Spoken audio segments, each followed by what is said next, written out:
সমাগত পোহৰৰ উৎসৱ দীপাৱলী আৰু এই দীপাৱলীত আলোকিত কৰি তুলিবলৈ সাজু হৈছে পূৰ্বৰ দৰে তেজপুৰৰ এছকাৰ্ণ হেণ্ডিক্ৰাফ্ট। আমি দেখুৱাইছোঁ পৰিৱেশটো কমলাক্ষী ৰাজখোৱা বৰাৰ নেতৃত্বত 10গৰাকী মহিলাই তেওঁলোকে প্ৰতি বছৰে এনেদৰে বিভিন্ন ৰং বিৰঙৰ মমবাতি প্ৰস্তুত কৰে আৰু তেওঁলোকে সেইসমূহ বজাৰমুখী কৰি তোলে আৰু নিজকে স্বাৱলম্বী কৰিবলৈ সক্ষম হৈছে। আৰু বিশেষকৈ দীপাৱলী এই সময়ছোৱাত তেওঁলোকে যিসমূহ ৰং বিৰঙৰ বিভিন্ন মমবাতি প্ৰস্তুত কৰি সেই প্ৰস্তুতিত মমবাতিসমূহে এখন বজাৰ লাভ কৰিছে তেজপুৰত বিশেষভাৱে। আমি দেখুৱাইছোঁ পৰিৱেশটো আৰু কমলাক্ষীৰ লগত আমি কথা পাতিম।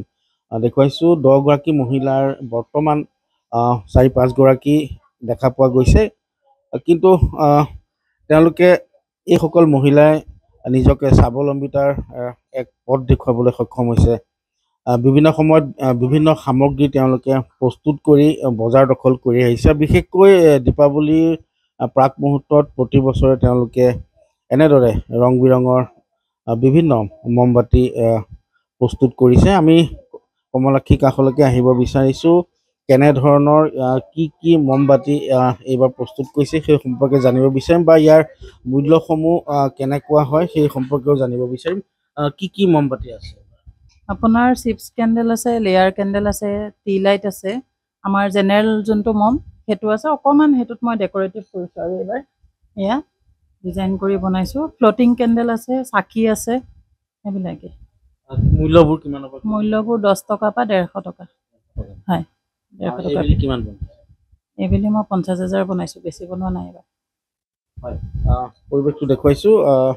এনেদৰে দেখা পোৱা গৈছে তেজপুৰৰ এইগৰাকী উদ্যমী মহিলা আৰু তেওঁৰ সহযোগ কৰিছে আন 10গৰাকী মহিলাই। আৰু এনেদৰে দীপাৱলী প্ৰাক মুহূৰ্তত যিহেতু তেওঁলোকে এয়া প্ৰস্তুত প্ৰায় সম্পূৰ্ণ কৰি তুলিছে। আৰু কেইমান বছৰ হ'ল এনেধৰণৰ? 17 চনৰ পৰা মই বনাই আছোঁ একেবাৰে। হয়, 17 চনৰ পৰা বনাইছোঁ। মই DIC আণ্ডাৰতে প্ৰশিক্ষণ লৈছিলোঁ, প্ৰবীণ শৰ্মা ছাৰৰ আণ্ডাৰত। তেতিয়াৰ পৰা মই একেৰাহে কৰি আছোঁ আৰু শিকাওঁ, প্ৰশিক্ষণো দিলোঁ, মাষ্টাৰ ট্ৰেইনিং কৰিলোঁ। কৰি পেলাই বৰ্তমান এওঁলোকে প্ৰশিক্ষণ লৈ আছে আৰু নিজেও কৰি আছোঁ। ঘৰৰ পৰাই বিক্ৰী হয়নে বজাৰত? ঘৰৰ পৰাই বিক্ৰী কৰোঁ। আৰু আপোনাৰ এইবাৰ বজাৰত বিপণী কৰা নাই, যিখিনি কৰিছোঁ ঘৰৰ পৰাই কৰিছোঁ।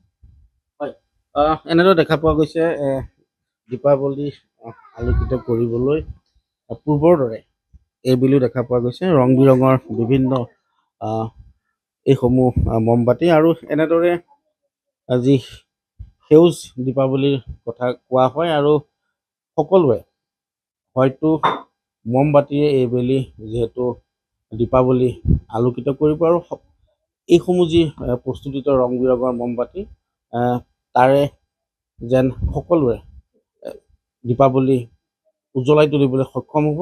আমি দেখুৱাইছোঁ তেজপুৰৰ পৰা এই পৰিৱেশ। আপুনি বিচৰা বাতৰি পাব কেৱল নিউজ 18 এপত। নিউজ 18 এপ ডাউনলোড কৰিবলৈ স্কেন কৰক এই QR কোড। গুগল প্লে ষ্টৰতো পাব এই নিউজ 18 এপ।